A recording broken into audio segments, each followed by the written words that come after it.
Thank you for having me. Can you hear me okay? And let me just work on the pointer here. Okay, so my goal today is to basically be a tour guide to tell you some of the common pitfalls that we encounter when dealing with cutaneous lymphomas and lymphoproliferative disorders. I have no conflicts of interest. If you have any questions, feel free to email me or call me at any time. And I'll start with this picture. This is basically a train wreck.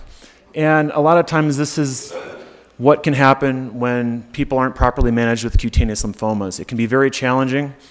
I've seen where people order multiple stains, go down a path, and then people end up scratching their heads.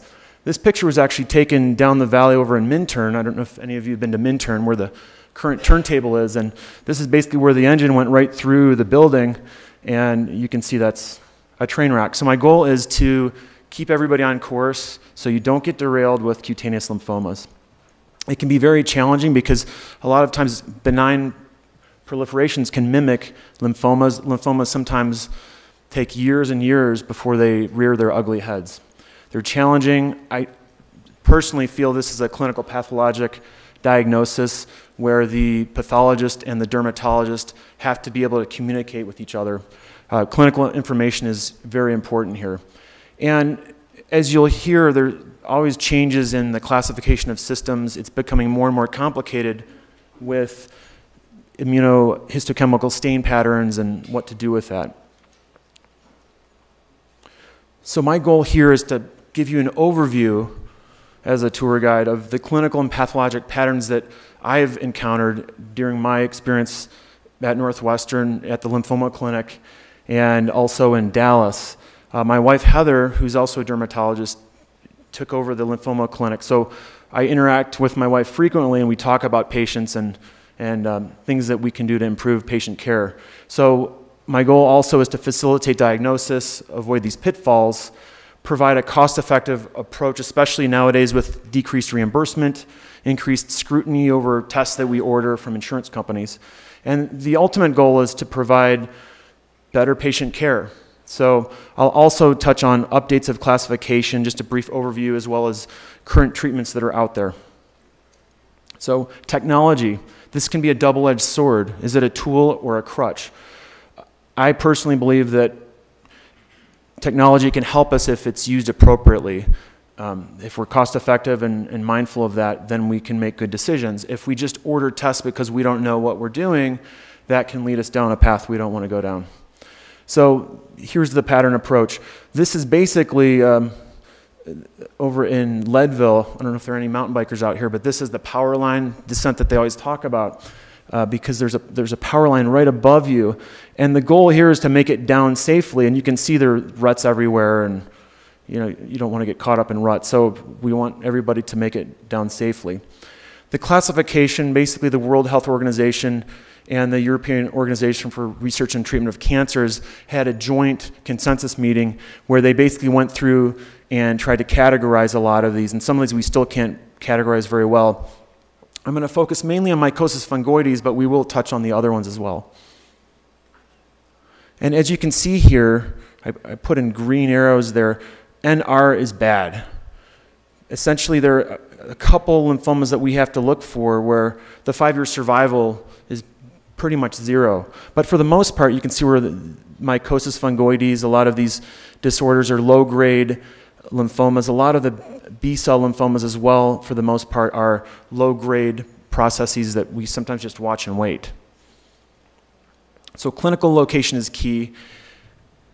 If you're a pathologist and you're getting the requisition from a physician, a dermatologist, or whoever out there, it's really important to know where the sites are besides where you're biopsying. Sometimes you'll get something that says right buttock, and is that the only lesion or is it elsewhere?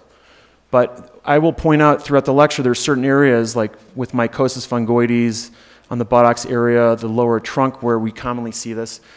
It's probably because that's an area where the sun does not shine, and I think sun probably has an effect on disease presentation. Other types of B-cell lymphomas we'll talk about, like primary cutaneous follicular lymphomas, typically focus on the scalp area. If they focus in other areas, such as the trunk, or you have lymph node involvement, that probably is an indicator there's secondary cutaneous involvement.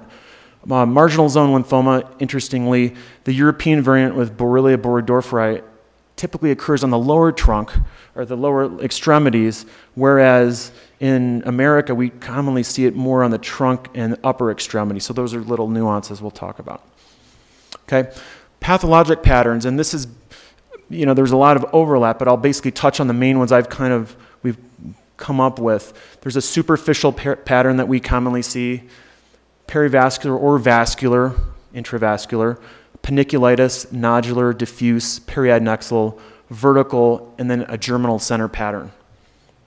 Okay, so basically, here's a little diagram, and you can see here's the epidermis and dermis, the dermal epidermal junction, and essentially these darker areas are areas where you have superficial involvement. We commonly see this in mycosis fungoides and Sézary syndrome. The perivascular pattern you can see here, kind of interspersed throughout, we commonly see as well in mycosis fungoides and Sézary. Subcutaneous paniculitis, as you can see down below here, there are two variants of lymphoma that we're concerned about, the subcutaneous paniculitis like T-cell lymphoma, the alpha-beta variant, and the more worrisome cutaneous gamma-delta T-cell lymphoma variant. Okay, there's a nodular pattern. These commonly occur in mycosis fungoides when it becomes more advanced. It tends to get deeper as it gets more progressed and advanced. Peripheral T-cell lymphomas tend to have this pattern. Then we also switch over to marginal zone lymphoma and follicle center lymphoma. These typically can have this pattern. And then we'll briefly touch later on this NKT, extranodal NKT lymphoma nasal type that can have a similar pattern. Diffuse pattern, pretty much similar to what we talked about with the nodular variant. Periadnexal, you can see there's a hair follicle there, adnexa. This occurs with follicular mycosis fungoides, and we can also see this in marginal zone and follicle center lymphoma. One way to distinguish between the two really is that usually in T-cell lymphoma you'll see more features of the epidermotropism, although not always. And with the marginal and follicle center lymphomas, you don't see that epidermotropism. Okay? Vertical, we see this in marginal zone and follicle center. There are a lot of clues we can look for. I call this the flagpole sign. Whenever you see abnormal cells that kind of stream along in a vertical orientation, I always think of marginal zone and follicle center lymphomas. Okay, germinal center. We see this in marginal zone and follicle center lymphomas. Okay, so I'm going to talk now about T-cell lymphomas. We'll do an overview. And there's a lot of talk about T-cell clonality. Everybody thinks if it's clonal, it has to be disease. However, interestingly, about 50% of patch stage mycosis fungoides actually shows clonality. And then as you get more advanced to plaque, you start to see there's more of an apparent signal here with the T-cell receptor. And then tumors are almost 100% positive. There's an idea about subclone theories, like how does this actually occur? Usually in benign processes, we have multiple clones that occur, and then it's almost like survival of the fittest. A dominant clone wins out. And then as a result, you get this decreased T-cell repertoire complexity, which leads to immunosuppression, lymphopenias. Okay, we can see these abnormal gene rearrangements in a lot of conditions, pseudolymphomas, lichen planus, pityriasis lichenoides, pigmented purpuric dermatosis, and there is a variant some people feel has overlapping features with mycosis fungoides, the lichenoid variant, Gougerot-Bloom variant, lichen sclerosis as well. So basically the key to management is the team approach here. It's very important that dermatology, hematology oncology, pathology with molecular and heme path services, behavioral health is also very important. There's a lot of evidence nowadays, as we're hearing with literature in psoriasis, I think it applies to this as well, that there's a huge emotional burden that occurs with the patients that deal with this disorder. It's very important to be kind of in touch with industry in terms of clinical trials and what's going on, because a lot of these disorders don't have effective therapies. Radiation oncology is also a very helpful tool, and we'll talk about that. There's a support group, Cutaneous Lymphoma Foundation.org. They have great materials for clinicians as well as patients, support groups. I encourage people to check that out. So we'll talk about mycosis fungoides, rare like everything else, but this is probably the most common primary cutaneous T-cell lymphoma. And you can see that it has this kind of fungating appearance that Alibert first described back in 1806. Essentially, it's where the effector CD4 helper cells home in. We can see that the incidence is quite rare. It's probably more common in men than women. African Americans have a higher incidence. There's a poor prognosis in young African American females.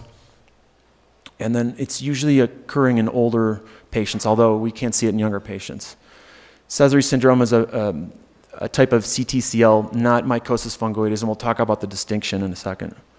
So this is actually I really like this schematic. This is from the New England Journal, and it basically talks about the interaction between the T cell and the endothelial cell with homing mechanisms, how it migrates through, exits into the skin, and then it goes over to the antigen-presenting cells, and then you get these Poitiers microabscesses that occur.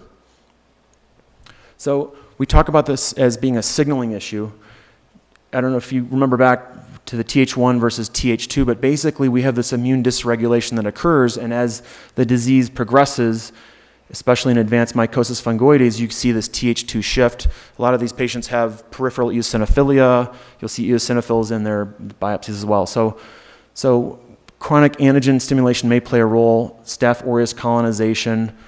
Probably, there have been studies at Northwestern and elsewhere that talk about the role of colonization and how it affects disease. There are a lot of products out there, washes and things that I've seen here that you may want to check out that can help patients with this. Occupational may play a role. There have been a lot of discussion about petrochemicals, fertilizers, maybe leading to an increased incidence of mycosis fungoides and other disorders. The role of HTLV1 with mycosis fungoides is still unclear, so to be continued. We talked briefly about this already, epidermotropism, and then with time, things can progress. So here's a clinical image, patch stage mycosis fungoides. Like I said, usually the buttocks is a common area. It's very important, and I encourage you, if you're a pathologist, to ask your clinicians, make sure they do a scraping for fungus. That's very important. Also, I've seen cases of scabies that can mimic this, and that's something that you don't want to, a pitfall you want to try to avoid. Okay, plaque stage, these are typically thicker. Tumor stage, you see these big nodules here. 10% of patients can progress to this. This is a harbinger for disease progression, and I do encourage people to biopsy and keep rebiopsying, because a patch stage could evolve into tumor stage, and you don't know that sometimes clinically by looking at the patient, and that can affect treatment. Late findings include lymph node involvement, liver, spleen, kidney, liver, so this is a systemic disorder. Here's a photomicrograph of mycosis fungoides. You can basically see here minimal spongiosis. You see lymphocytes that are lining up along the dermal epidermal junction, Poitiers microabscess. And this is basically the perivascular pattern we were talking about, and it's very superficial. Okay? On higher magnification, you can see the dermal fibroplasia, enlarged lymphocytes. They're kind of in these aggregates, the Poitiers microabscesses. Okay? Spongiosis, usually not seen. This is a pan T-cell marker that we use, and you can see that a lot of the activity is mainly up top, superficial pattern.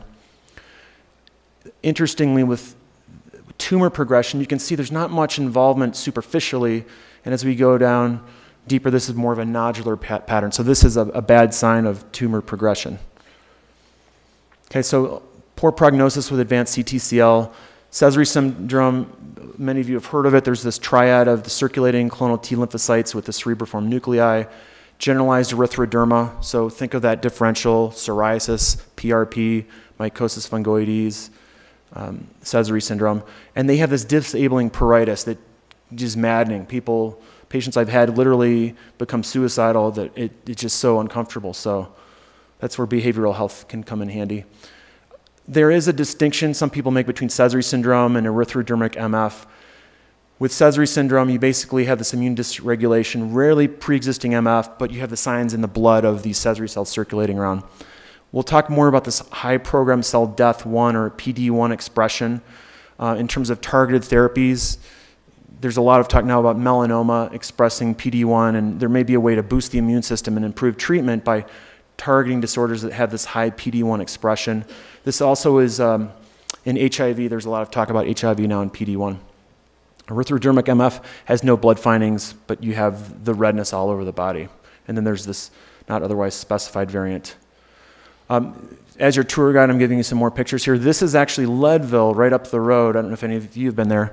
It used to be, well, it is a mining town. They have molybdenum there and some other things. The mine was closed for a while, and when they closed the mine, this guy, who we'll talk about more later, started the Race Across the Sky Leadville running race, which is actually occurring this weekend. And these people run 100 miles all over the valley here, and it's quite a sight to see. So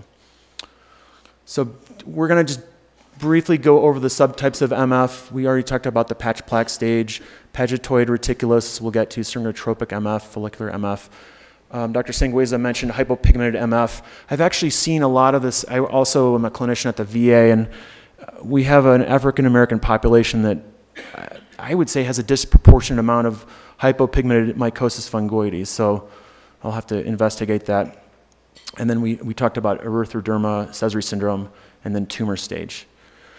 So I'm going to briefly touch on some of these. The folliculotropic variant, remember going back to that diagram in the beginning, essentially you have follicular involvement, often destruction of the hair follicle. You can get follicular mucinosis. If you look carefully there, a little bluish hue, mucin can accumulate. Usually on the head and neck area, this sometimes can look like granulomatous rosacea or other disorders. So if you treat somebody and their rosacea isn't getting better, you may want to consider a biopsy. And survival is a little less on this than standard mycosis fungoides. Pagetoid reticulosis, this is more localized. These patients do really well. I've never seen a person succumb to this disorder, but you can see how clinically this can look like porokeratosis, maybe a wart, maybe psoriasis, hand dermatitis. So if you're treating something with a steroid or an antifungal and it doesn't get better, just biopsy it.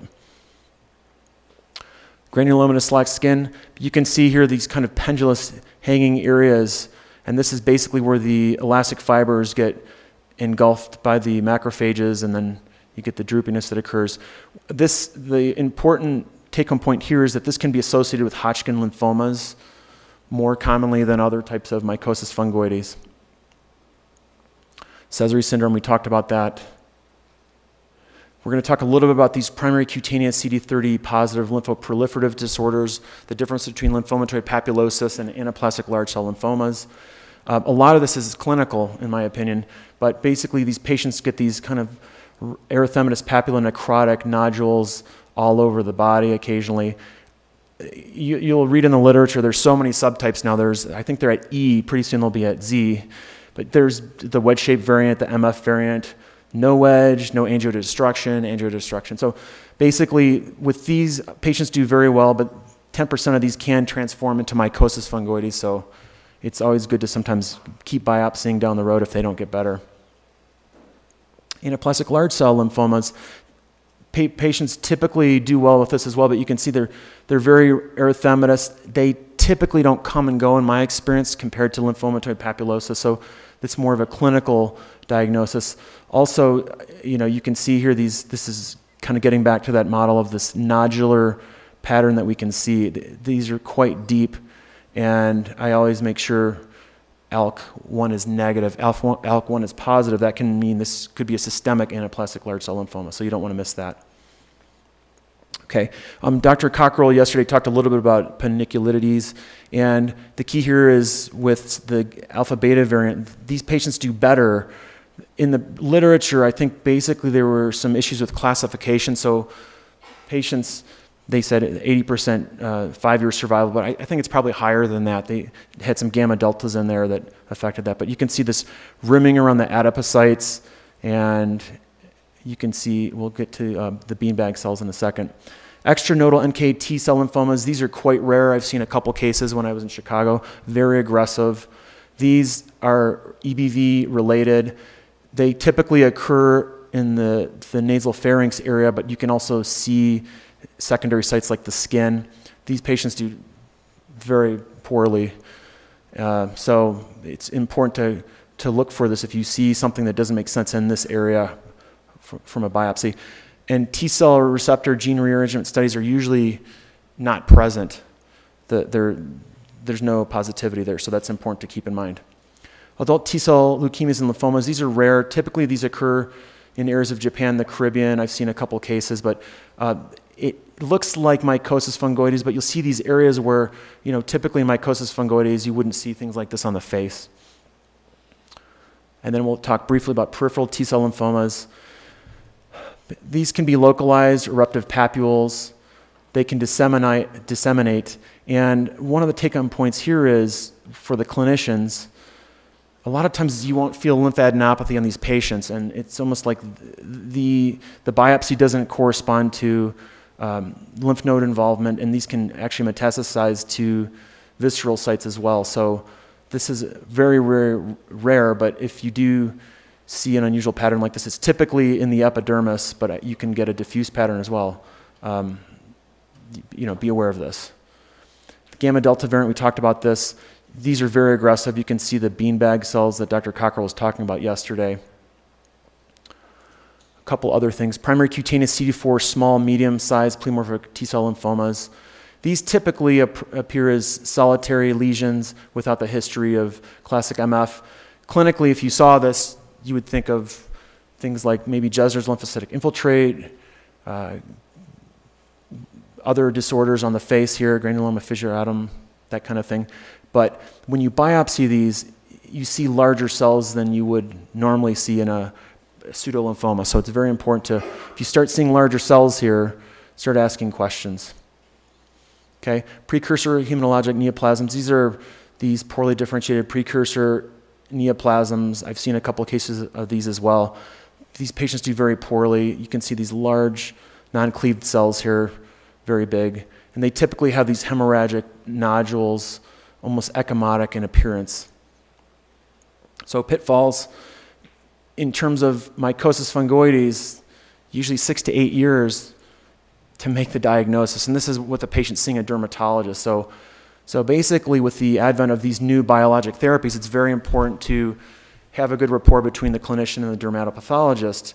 I've seen cases where patients had presumable psoriasis that were put on a biologic and they actually had CTCL and they had a terrible outcome. So other clues to think about, if patients aren't getting better and you get these nonspecific biopsies, some patients actually are encouraged to stop steroids altogether because that can blunt the histopathology. I'm going to briefly talk here about classification for early MF. There's the clinical, histopathologic, molecular, and immunophenotypical. The major criteria here is basically clinical and histopathologic, no immunohistochemical staining required. However, those are lesser criteria. So I truly believe, and I worked with Joan Guittart, who was part of this group. A lot of times you don't need to do 10 stains to make the diagnosis of mycosis fungoides. Okay, staging, I won't get into all the details here, it's in your handout, but basically, if you have less than 10% body surface area involvement, you're T1, greater than 10% T2, and then we talk about systemic involvement. This can actually affect workup, and I'll briefly go over that. Another interesting thing, and I've talked to a lot of people about this, and this is still unclear, a lot of oncologists, when they see a patient, they classify them and they stage them, and they keep that staging throughout. So if they were a stage 1B and they keep progressing, they'd still be a 1B.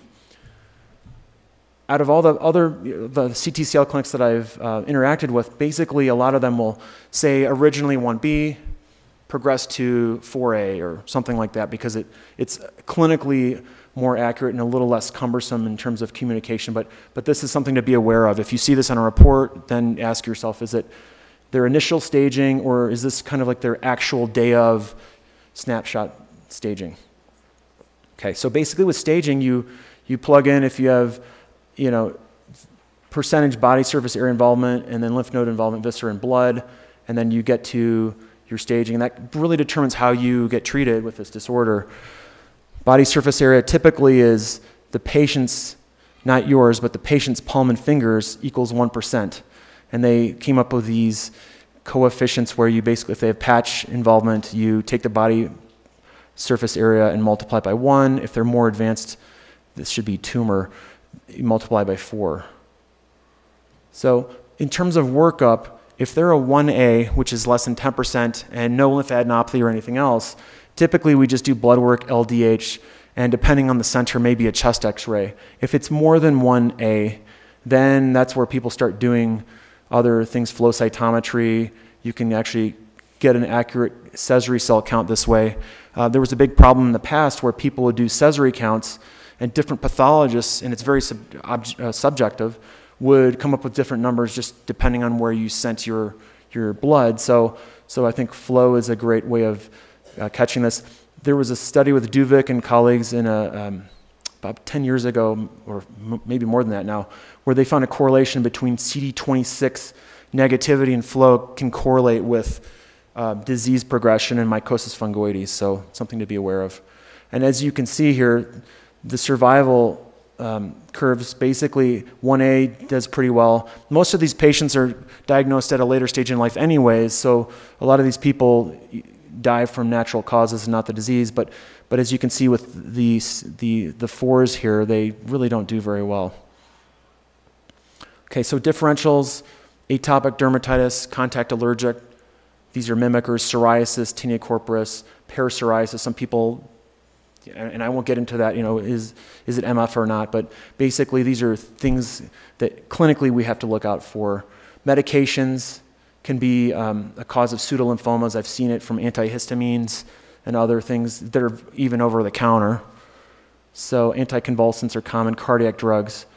And I actually provide this in your handout where it kind of goes over some potential pitfalls with cutaneous pseudolymphomas. So it's always important, like they say, if you talk to the patient long enough, they'll probably tell you what they have. This is over in Leadville here, mountain biking. So usually skin-directed therapies are for patients who have 1A, 1B involvement only. Corticosteroids, it's cheap, it's effective, they work pretty well. Nitrogen mustard, this is effective as well. It's a little more costly. Topical retinoids. Bexarotene is an example of that. That helps phototherapy. This is narrowband UVB is a great way of doing this. Sometimes we use spot radiation. Systemic therapies, and we'll briefly talk about this in a little bit. Retinoids, interferon, ECP, histone deacetylase inhibitors. This is kind of the new generation of treating these things, targeted therapies. Denileukin difitox, or ONTAC, and then chemotherapies. This also, I'm not going to go all over this today, but this is a nice little treatment paradigm. It's important to keep in mind that experimental therapy from 1A all the way to 4B there's trials out there, so I'll briefly talk about some of these. Denileukin difitox, this was actually pulled off the market temporarily, but this is essentially targeted therapy with IL-2 and the CD25 component of the receptor. And essentially what happens is there's a topical or oral route. Topical usually is for those 1A, 1B patients, and then the oral is for stage 2 on up. And it essentially goes into the nucleus, affects transcription, proteins are produced, and then apoptosis is induced. Other things, these medications, Saha, Vorinostat, Zolinza, these are these histone deacetylase inhibitors.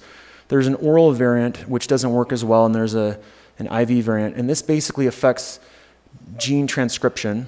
And we'll kind of show a little picture here. This is what something would look like under the disease state.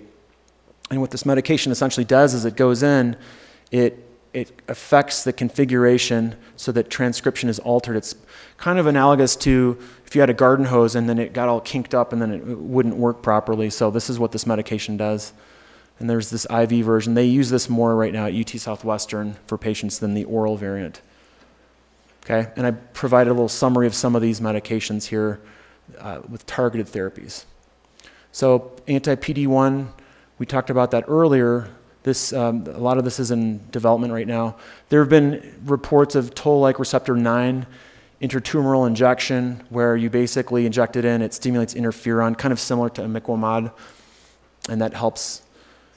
I'm going to briefly touch on some of the stuff that I was involved in at Northwestern with stem cell transplantation. This is obviously not done in a lot of places, but in patients that are younger, that have a poor prognosis, this may be kind of the last-ditch effort. The patients in this trial essentially failed multiple systemic therapies like PUVA. And here's a patient that we had, and you can see here essentially extensive involvement all over. She has follicular involvement here as well with alopecia. And essentially what occurs after you do the transplantation, she had a sibling transplantation, is the patient gets graft versus host disease. And here this would probably be classified as like a grade 2, where you get the necrotic keratinocytes. Grade 1 is usually just the vacuolar interface changes. And what we found was patients that had grade 1 or grade 2 GVH typically tended to have a better clearance rate and less chance of infection than people with grade 3 or 4 where you get microvesiculation or bulla, probably because of opportunistic infections and other things. So, and here's a picture of her afterwards, and you can see, I mean, she's clear. Another patient here, this is essentially, and getting back to that paradigm earlier, this is a nodule, this is a tumor of mycosis fungoides, very little involvement in the epidermis. So this is primarily dermal. She had large cell transformation. And she also had stem cell transplantation. She still has a couple areas here, as you can see, of the mycosis fungoides, and we were just using topical imiquimod to stimulate interferon production for clearance. But otherwise, and you can see this is graft versus host disease. The take-home point here in transplant patients, a lot of times it's very difficult to tease out, is this a recurrence of mycosis fungoides or is this graft versus host disease? So when in doubt, biopsy it. And sometimes take 2 biopsies. I would recommend that. Your chance of getting a good diagnosis is better. So that patient, routine CT scans have been negative, blood has been clear, so that was a success story. Potential cure, probably it's just not the most cost-effective approach, more for younger patients with a poor prognosis. However, and we'll talk about this in a second, patients, and this essentially kind of dovetailed off of research that was done on kids with leukemias. If you have a twin that donates for the transplant, there's less of a graft versus tumor effect, probably because everything is perfectly matched, so they don't do as well. But if it is a 6 out of 6 haplotype match from somebody who's not related, they typically tend to do well. There's a lot of talking about these low-dose non-myeloablative therapies for patients that are typically older. They don't have the full side effect profile. And then we also, this was out of MD Anderson fairly recently, the complete remission rate is pretty high in these patients. This was with Sézary syndrome. Okay, we're going to talk about B-cell lymphomas briefly. Here the paradigm is basically imagine a germinal center. Follicle center is right here. You've got the mantle zone, and then the marginal zone is on the outside. Essentially, with these lymphomas, you basically have a recapitulation of the follicle center that overtakes everything else. Mantle zone, primary cutaneous mantle zone, is very rare. I think there have been a few reports of this, and we won't really get into that too much, but essentially you'd have recapitulation of that mantle zone taking over things. And then marginal zone, which is the outer part here, you have that recapitulation that occurs. So with primary cutaneous marginal zone lymphomas, these are typically BCL2 positive. They have that vertical orientation. Sometimes they're nodular. This is on the upper extremity here, which kind of goes along with the primary cutaneous variant in the United States as opposed to in Europe. And these patients do very well. Sometimes you'll see reactive germinal centers. I typically, my approach on these is start with a CD3 and a CD20, a PAN-B and a PAN-T marker, and go from there rather than ordering all the stains at once and then doing a kappa and a lambda. It's just step by step. An extra day isn't going to hurt the patient, and it'll save money and provide better care. But 5-year survival, these patients do excellent. This is another paper that we did at Northwestern. Essentially, it's difficult to distinguish histopathologically the difference between primary and secondary cutaneous marginal zone lymphomas. However, there are some clinical clues that we observed. Typically, if the patient is older and they have head and neck involvement, that portends a poor prognosis, and this can be associated with secondary cutaneous marginal zone lymphomas, whereas the primary cutaneous marginal zones are typically, like I discussed earlier, upper trunk, upper extremities, younger patients, they do very well. Follicle center cell lymphomas, again, imagine that follicle center from that diagram, and then it just keeps expanding. and expanding and expanding. You can get a diffuse variant or a follicular variant. When you do special stains, sometimes you'll lose that CD10 positivity as that follicle center keeps expanding. These patients do really well, and you can see here, this is a primary cutaneous variant. It's on the scalp. That's the most common area that I've seen. Okay? Sometimes staining can help you in terms of whether you should work this patient up or not. If they're BCL2 and BCL6 positive, usually that's associated with systemic involvement. If it's just BCL6 positive, it's probably primary cutaneous. Okay? Then there's the diffuse large B cell type. These are quite aggressive. You can see these large blastic cells here. They're non-cleaved. Special stains are typically BCL2 positive, BCL6 positive, and then some people do other stains for the large cells. MUM1 and FOXP1 can help you there. Okay, so clinically, you can see it lower extremity. Usually it's seen in elderly women. I've never seen a case in a male, but I'm sure they're out there. Okay. Then we're going to talk about intravascular large B-cell lymphoma. I had a couple of patients like this in Chicago where they had these ecchymotic appearing areas, very diffuse. They almost look like bruises. And what you can see essentially is, here's a biopsy.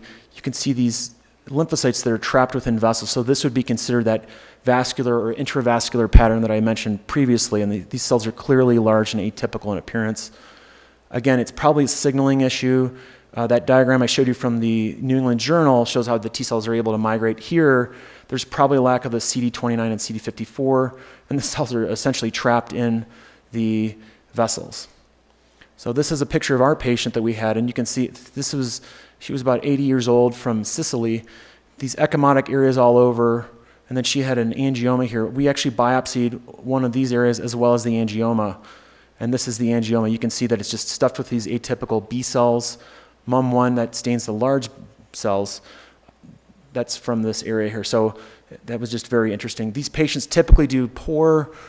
There's a small subset of patients that do quite well if they're older and they have normal CBCs, but there's always this risk of some thromboocclusive disorders, strokes in these patients because of this plugging up of the vessels.